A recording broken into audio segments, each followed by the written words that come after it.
Welcome to Golf Fashion Insights with GolfGarb. I'm Emma from Women in Golf and I'm joined by Heather from GolfGarb. In this episode, we're going to tackle a question that a lot of new golfers face. Should I buy golf-specific golf clothing and where do I start?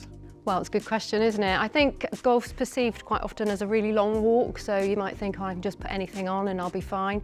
But you have to remember that predominantly it's 4 hours upwards, certainly when you're learning.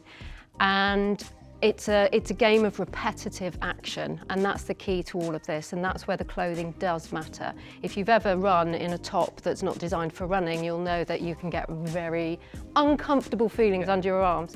So the first thing I'd say you need to start with is a good polo shirt, and there are many to choose from now, so we're very fortunate. So what you will find is that the tailoring is a little bit more forgiving under the arms, so where you're swinging multiple times, you're not going to find any friction.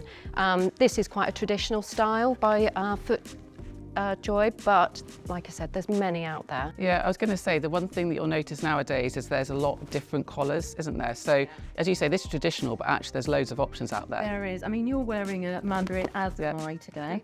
And that's quite a typical alternative. It doesn't have to be button, it can be zip. I think by buying golf clothing, what you can be confident of is if it's manufactured by a golf brand, it will be suitable.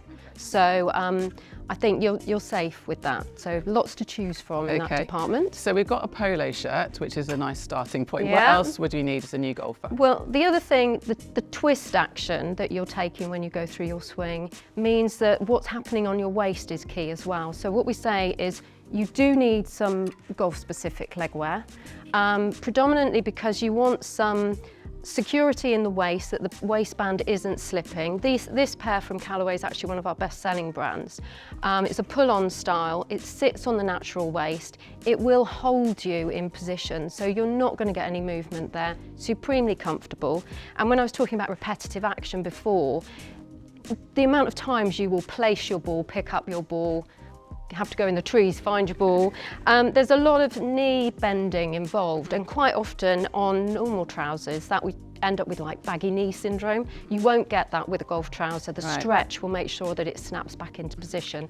So this, any golf wear, it can be shorts, it can be capris, 7/8 trousers. So I think if you're starting out, go for something like a 7/8 trouser. It will carry across all the seasons. If it's colder, you can put a waterproof on top.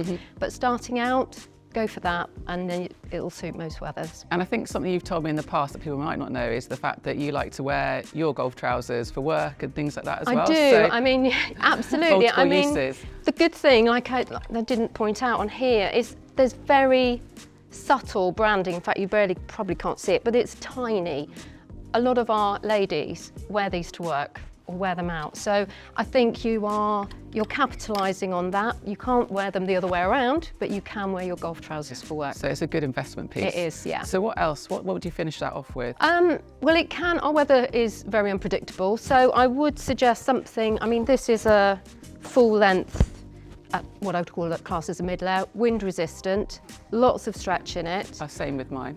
Indeed, yeah. So I think the really good thing with something like this is you can screw it up and throw it in your bag, and you can retrieve it. It's still going to look fresh. It's not going to crease, and it's there. It's an insurance policy for weather changing, really. So I think it's a good addition. And anything else that you've sort of to maybe complete the look? Feet. Okay.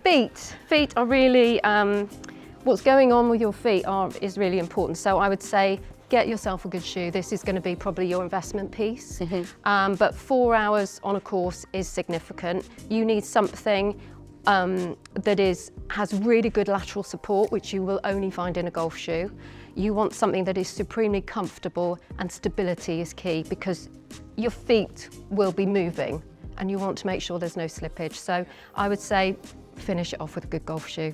I'm a bit obsessed with golf shoes. I know, so, the Imelda Marcos of golf shoes. I know, I have a lot of them, so I can definitely recommend, and there's so many options out there for you. So yeah, I think that's a good idea. That's a good thing. So a polo, a good pair of trousers, maybe a mid-layer, and then some waterproof, preferably waterproof shoes.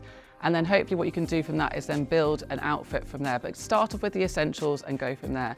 But if you have any other questions, don't hesitate to get in touch with GolfGarb, who will be happy to help.